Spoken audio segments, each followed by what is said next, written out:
इसलिए इस वीडियो में हम आपको ये बताएंगे कि जिस दिन आप अपने प्लॉट की या जो भी प्रॉपर्टी आपने परचेज़ की है उसकी रजिस्ट्री करवाने वाले दिन आपको क्या क्या सावधानियां बरतनी है और क्या क्या चीज़ों का ध्यान रखना है। दोस्तों, जब भी हम कोई प्रॉपर्टी परचेज़ करते हैं और जब उसकी रजिस्ट्री करवाते हैं तो हमारे मन में ये ख्याल कई बार आता है, ऐसी किन बातों का ध्यान रखें कि हमारी सेल डीड या हमारी रजिस्ट्री प्रॉपर तरीके से सही तरीके से हो जाए, हमसे कोई ऐसी गलती ना हो जाए, हमारा पैसा कहीं फंस ना जाए, या ऐसी कोई गलती ना हो जाए कि हमें करेक्शन डीड बनानी पड़ जाए। तो ये सारी चीज़ें हमारे मन में रहती है और हमारे मन में कई तरह के विचार पनपते हैं कि ऐसा ना हो जाए, वैसा ना हो जाए। करेक्शन डीड अगर दोस्तों करवानी पड़ जाए तो ये बड़ा जोखिम भरा और बहुत ही उलझा देने वाला काम है, क्योंकि करेक्शन डीड में दोनों पार्टियों को, यानी कि बेचने वाले को और प्रॉपर्टी खरीदने वाले को, दोनों को फिर से रजिस्ट्रार के ऑफिस में आना पड़ता है और अपनी प्रेजेंटेशन में करेक्शन डीड बनवानी पड़ती है। तो ये काम बड़े झमेले वाला है। अगर आपने अपनी डीड और या रजिस्ट्री करवाते वक्त कुछ बातों का ध्यान नहीं रखा तो आपको इन उलझनों का सामना करना पड़ सकता है। तो दोस्तों, ये वीडियो आपके लिए ही है। इस वीडियो को एंड तक ज़रूर देखना, पूरा कंप्लीट देखना। आपके सारी बातें समझ में आ जाएगी कि आपको रजिस्ट्री करवाते वक्त किन बातों का ध्यान रखना चाहिए। मेरा रियल एस्टेट में 22 साल का अनुभव है और 22 साल से मैं एंटरप्रेन्योर हूँ। अपना इंडिविजुअल ऑफिस हैंडल करता हूँ और प्रॉपर्टी के बिजनेस में जो गलतियां हम लोगों ने पिछले 22 वर्षों में की है, वो गलतियां कहीं आपसे ना हो जाएं, उन गलतियों को हम सुधारना चाहते हैं, आपको सचेत करना चाहते हैं। तो इसलिए इस वीडियो में हम आपको ये बताएंगे कि जिस दिन आप अपने प्लॉट की या जो भी प्रॉपर्टी आपने परचेज़ की है उसकी रजिस्ट्री करवाने वाले दिन आपको क्या क्या सावधानियां बरतनी है और क्या क्या चीज़ों का ध्यान रखना है। तो दोस्तों, सबसे पहले जो आपको काम करना है वो ये करना है कि आप जिस भी लॉयर से या जिस डीड राइटर से अपनी डीड को तैयार करवा रहे हैं या रजिस्ट्री करवा रहे हैं, तो उससे अपनी रजिस्ट्री की जो भी उसने उसमें लिखा है उसकी एक ड्राफ्टिंग लें। एक पेपर पे उसको लिखित में लेकर बारीकी से उसकी जांच करें कि आप जो भी प्रॉपर्टी खरीद रहे हैं उसकी साइज़ प्रॉपर लिखी है, एरिया का नाम प्रॉपर लिखा है, और भी बाकी बेचने वाले का, खरीदने वाले का नाम, पैन कार्ड डिटेल, आधार कार्ड डिटेल, ये सारी सही तरीके से लिखी है या नहीं लिखी है। आपने प्रॉपर्टी को कितने पैसों में परचेज किया है, उस पैसों की पूरी डिटेल लिखी है या नहीं लिखी है। आपने पैसा किस जरिए से दिया, आरटीजीएस से दिया या बैंक ड्राफ्ट के जरिए दिया, उसकी पूरी डिटेल प्रॉपर्टी की डीड में लिखी हुई है या नहीं है। इन सारी बातों को आपको 1 बाय 1 अच्छे तरीके से चेक कर लेना है। इसके साथ साथ आपको जो भी आप प्रॉपर्टी खरीद रहे हैं उसकी आपको सॉफ्ट कॉपी ज़रूर मिली होगी, उस प्रॉपर्टी से रिलेटेड चैनल डॉक्यूमेंट्स आपको ज़रूर मिले होंगे। तो उन सारे चैनल डॉक्यूमेंट्स से आपकी डीड में लिखी हुई A to Z सारी जानकारियां आप 1 to 1 चेक करेंगे। अलॉटमेंट कब हुआ, पोजीशन कब हुआ, पट्टा कब जारी हुआ, रजिस्टर्ड कब हुआ, ये तमाम जानकारियां 1 बाय 1 आपको बहुत बारीकी से अच्छे तरीके से चेक करनी है। इसके अलावा दोस्तों, आपको लिस्ट ऑफ डॉक्यूमेंट चेक करना होगा कि आप जो प्रॉपर्टी खरीद रहे हैं उसमें डॉक्यूमेंट क्या क्या हैं। अगर बैंक से प्रॉपर्टी आई है तो लिस्ट ऑफ डॉक्यूमेंट देता है, उस लिस्ट से आप अपने टोटल डॉक्यूमेंट को मैच करवाएंगे, एक एक पेपर को चेक करेंगे। आमतौर से किसी भी तरह की कोई भी प्रॉपर्टी होती है तो उसमें चैनल डॉक्यूमेंट्स होते हैं, अलॉटमेंट होता है, पोजीशन होता है, पट्टे की कॉपी होती है, पट्टे का रजिस्ट्रेशन होता है, भरे हुए अमाउंट्स की रिसिप्ट वगैरह होती है, और उसके बाद जिसका इंडिविजुअल वो प्लॉट है या प्रॉपर्टी है उसके नाम की सेल डीड होती है। छोटी मोटी गलतियां दोस्तों अगर इसमें रह जाती है तो बाद में जेन्युइनली बहुत ज़्यादा प्रॉब्लम्स आती है। करेक्शन डीड बनवाना एक मुश्किल भरा काम है, बहुत ही टिपिकल काम है, क्योंकि बेचने वाला अपने पैसे लेकर जा चुका होता है, वो अपने पेपर्स आपको देकर जा चुका होता है, फिर उसको करेक्शन के लिए वापस से लाना एक टेढ़ी खीर साबित होता है, एक दिमाग को उलझा देने वाला काम साबित होता है। दोस्तों, सेकंड पॉइंट ये आता है कि आपको जो भी हार्ड कॉपी दी गई है, जो भी प्रॉपर्टी के डॉक्यूमेंट दिए गए हैं, तो उन डॉक्यूमेंट्स को आप उस डिपार्टमेंट में जाकर अच्छे तरीके से टैली कर सकते हैं, रीचेक कर सकते हैं कि जो जो डॉक्यूमेंट्स की सॉफ्ट कॉपी आपको दी गई है वो ओरिजिनल पेपर सेलर के पास है या नहीं है, कोई पेपर मिस तो नहीं है। कई बार दोस्तों ऐसा होता है कि हर किसी को प्रॉपर्टी के डॉक्यूमेंटेशन के बारे में जानकारी नहीं होती, वो जैसी फाइल होती है लेके रख लेते हैं, और जब बाद में लॉयर चेक करता है तो उसमें कोई ना कोई पेपर मिस होता है और ये जानकारी सेलर को बिल्कुल नहीं होती। तो एन टाइम पर जिस दिन रजिस्ट्री होनी होती है उस दिन ये समस्या बहुत ज़्यादा परेशान कर सकती है कि कोई भी डॉक्यूमेंट्स मिस हो या कोई ऐसा ओरिजिनल पेपर हो जिसकी कलर कॉपी हो या जेरोक्स कॉपी हो, तो आप बहुत ज़्यादा मुश्किल में आ सकते हैं और आपकी डील कैंसिल भी हो सकती है। दोस्तों, मैंने अपने 22 साल के करियर में ऐसा कई बार देखा है कि आपको सॉफ्ट कॉपी जब पार्टी मुहैया करा देती है, अवेलेबल करा देती है, तो हम उस सॉफ्ट कॉपी को लेकर उसके अकॉर्डिंग डीड को तैयार करवा लेते हैं। लेकिन जब फाइनल चेक की बारी आती है तो मूल दस्तावेज में, ओरिजिनल कागजात में कुछ ऐसे पेपर्स नहीं होते या उनकी जेरोक्स होती है या कलर कॉपी होती है, तो उस वक्त आपको बहुत बड़ी समस्या आ सकती है। इसलिए डीड को टाइप करवाने से पहले और डीड करवाने से पहले आपको मूल दस्तावेज को अपनी सॉफ्ट कॉपी से मैच करवा लेना चाहिए, चेक करवा लेना चाहिए। इसके अलावा दोस्तों, जब आप सॉफ्ट कॉपी को चेक कर लें और डीड जो राइट की गई है उसकी कॉपी को चेक कर लें और आपको कुछ बात ऐसी लगती हो जो कि करेक्शन करने लायक है और वो आप करेक्शन करने के लिए अपने डीड राइटर को बोल देते हैं, तो उसके बाद वो चेंजेस डीड राइटर ने किए या नहीं किए, इस बात की तसल्ली भी आपको प्रॉपर रूप से कर लेनी चाहिए। मैंने मेरी 22 साल की लाइफ में, रियल एस्टेट की लाइफ में अक्सर कई बार ऐसा देखा है दोस्तों कि किसी डीड राइटर ने आपकी डीड में कोई कमी छोड़ दी और हमने उस डीड की कमी को दुरुस्त करने के लिए उसको बोला। अब मान लो 2 या 3 गलतियां थी, तो वो एक गलती या 2 गलती सुधार देगा, एक गलती को छोड़ देगा, और हमने अगर उसको रीचेक नहीं किया तो वो गलती परमानेंटली उसमें रह जाएगी और वो परेशानी आपको बाद में दुख देगी। दोस्तों, ये जो छोटे छोटे पॉइंट्स मैं बता रहा हूँ ये बहुत काम के टिप्स हैं, बहुत ज़्यादा जानकारी वाले टिप्स हैं, और अगर किसी को अपने प्लॉट्स की, मकान की या अपनी रियल एस्टेट की प्रॉपर्टी की रजिस्ट्री करवानी हो तो उसको इन सब चीज़ों का बहुत बारीकी से ध्यान रखना पड़ेगा, अन्यथा वो बहुत मुश्किल में आ सकता है, बहुत परेशानी में आ सकता है। एक छोटा सा उदाहरण देके बताना चाहूँगा दोस्तों। अभी कुछ दिन पहले मेरे सामने एक डीड रजिस्टर्ड होके सामने आई, तो उसमें जो रजिस्ट्री करवाने वाला था, जो लॉयर था, उसने बहुत बड़ी कमी छोड़ दी। एक्चुअली वो बेचने वाली कोई लेडीज़ थी और एजेड थी, उम्र में थी, तो वो कम पढ़ी लिखी औरत थी। तो उसने कुछ जगहों पे तो अपने अंगूठे के निशान कर रखे और कुछ जगह पे उसने साइन कर रखे। तो जब डीड राइटर ने डीड को सब रजिस्ट्रार के ऑफिस में पेश किया, सब पन्नों पे तो उसने उस लेडीज़ के साइन करवा लिए, लेकिन जहाँ पर ऑनलाइन साइन होते हैं, जहाँ पे अंगूठे का दस्तावेज लगता है, वहाँ पे साइन नहीं करवाए और सिर्फ अंगूठे का निशान ही रख दिया।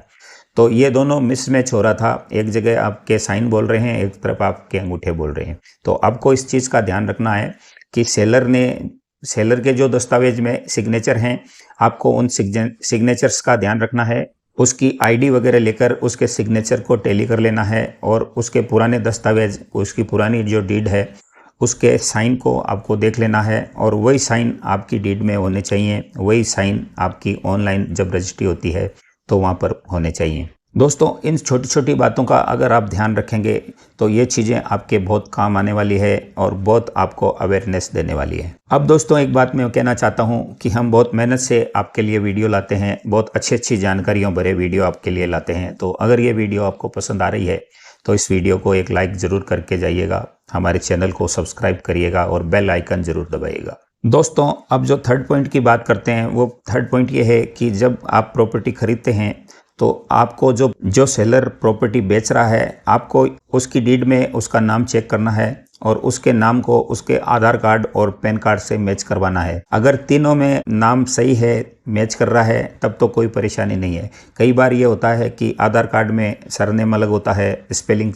मिस्टेक होती है, स्पेलिंग चेंज होती है। पैन कार्ड में भी ये समस्या होती है कि नाम कुछ होता है और स्पेलिंग कुछ होती है, और हमारी जो रजिस्ट्री है या जो डीड है उसमें उसका नाम अलग होता है। कई बार ये भी होता है कि इंग्लिश वर्ड और हिंदी के वर्ड्स में नाम में कुछ असमानता होती है। तो आपको इस बात का स्पेशली ध्यान रखना है। आपके सेलर्स के आधार कार्ड, पैन कार्ड, उसके बैंक अकाउंट और उसकी रजिस्ट्री में जो भी नाम है उसको मैच करवाना है, बारीकी से चेक करना है कि वो सब चीज़ें सेम हैं या नहीं है। इन सब बातों के अलावा दोस्तों, आपको सेलर की एज, उसकी जाति, उसका एड्रेस, उसमें प्रॉपर्टी का एड्रेस और उसका हाल एड्रेस, ये सारी बातें भी आपको मेंशन करनी चाहिए। इसके अलावा जिसके नाम से आप प्रॉपर्टी खरीद रहे हैं उसके नाम में भी सेम चीज़ें आपको मैच करनी पड़ेगी। आधार कार्ड, पैन कार्ड में जो नाम है, बैंक अकाउंट में जो नाम है, वही नाम आपको अपनी सेल डीड में लिखवाना होगा। इस चीज़ का आप ध्यान रखें और स्पेलिंग टू स्पेलिंग ध्यान रखें,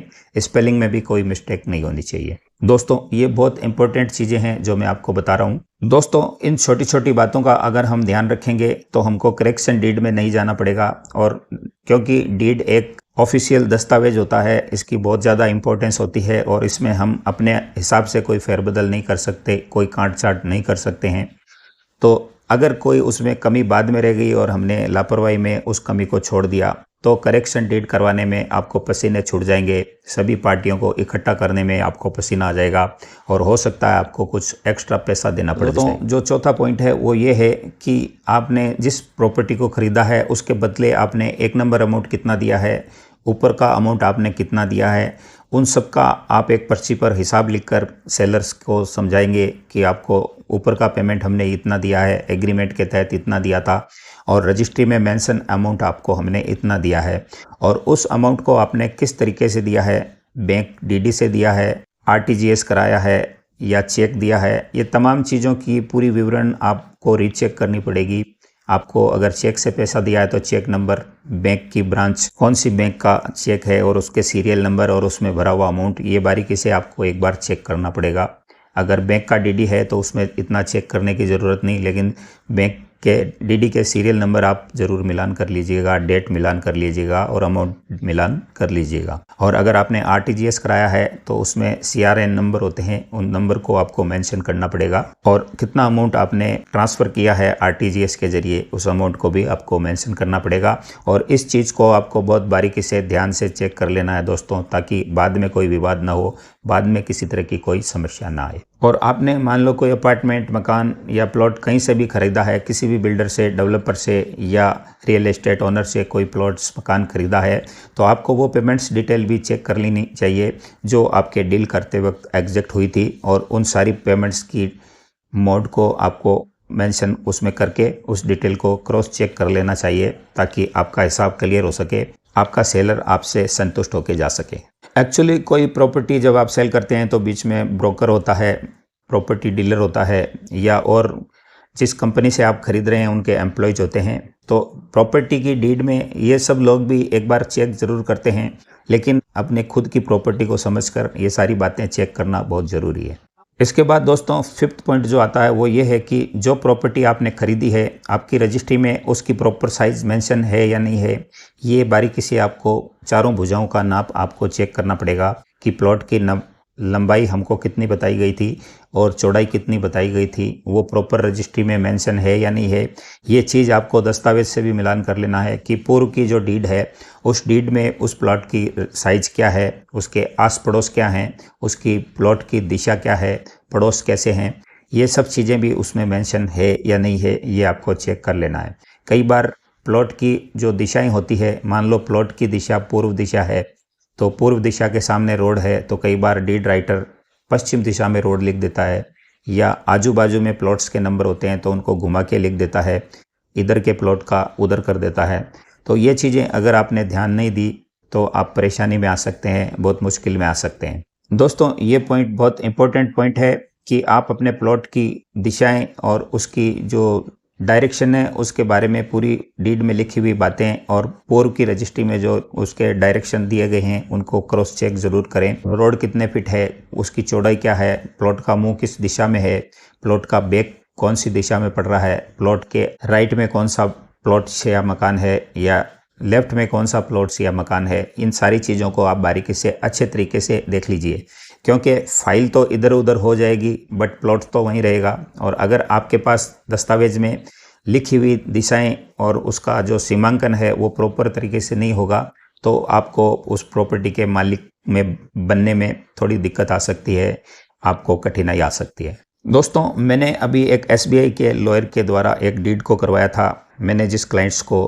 प्लॉट बेचा था उस क्लाइंट ने SBI बैंक से जाकर लोन लिया था। तो जिस बैंक से लोन होता है उसी का लॉयर प्रॉपर्टी की रजिस्ट्री करवाता है।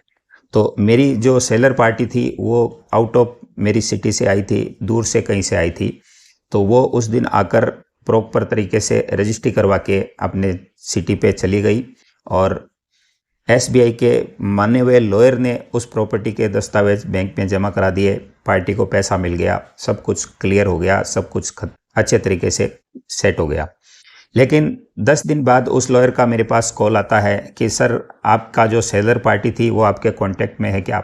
तो मैंने उनको ये कहा कि मेरे हर सेलर और मेरे हर बायर मेरे कांटेक्ट में रहते हैं और कभी भी मेरा उनसे कोई गलत हुआ नहीं, तो वो मेरे अच्छे टर्म्स में रहते हैं, सेटिस्फाइड रहते हैं, तो बिल्कुल मेरे टर्म्स में है, बताइए क्या करना है। तो उन्होंने कहा कि जो प्लॉट आपने सेल किया था उस प्लॉट के डायरेक्शन में कुछ मुझसे छोटी सी मिस्टेक हो गई और अब मुझको उसको करेक्शन करवाना है, तो एक बार आपको पार्टी को बुलवाना पड़ेगा। तो दोस्तों जो चीज़ मैंने आपको पूर्व में बताई, अभी कुछ देर पहले आपको बताई, वही बात सामने आ गई। इसका एक साक्षात उदाहरण मैंने आपको दिया है।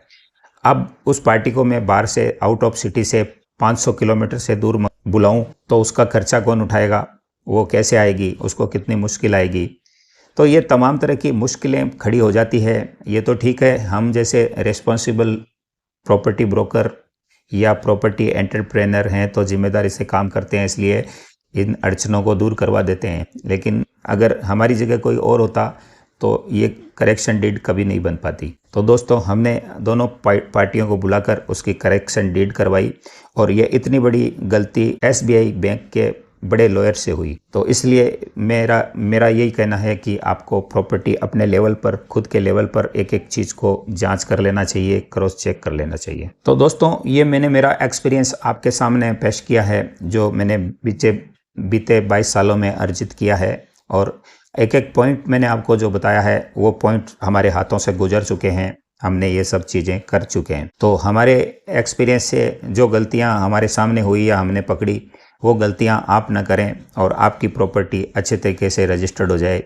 आपकी प्रॉपर्टी की डीड अच्छे तरीके से बन जाए और बाद की तकलीफ आपको कुछ ना आए। ये सब आप अगर हमारे वीडियो को अच्छे तरीके से देखेंगे तो सब समझ में आ जाएगा। आपकी डीड बनाते समय और आपकी रजिस्ट्री बनाते समय किन किन सावधानियों का आपको ध्यान रखना चाहिए, मैंने तफसील से आपको अच्छे तरीके से बताया। आपके मन में अगर और कोई भी सवाल हो तो आप मुझे कमेंट्स में पूछ सकते हैं। आपको और किस प्रॉपर्टी से संबंधित सब्जेक्ट पे वीडियो देखना चाहते हैं वो भी आप मुझे बता सकते हैं, मैं उस पर जल्दी वीडियो बना दूंगा। तो ये वीडियो अगर आपको पसंद आया है तो इस वीडियो को एक लाइक ज़रूर करें, हमारे चैनल को सब्सक्राइब करें और बेल आइकन ज़रूर दबाइए दोस्तों, ताकि इसी तरह के वीडियो आपको आगे भी मिलते रहें। मिलते हैं नेक्स्ट वीडियो के साथ फिर एक बार, तब तक के लिए नमस्कार, जय हिंद, जय भारत।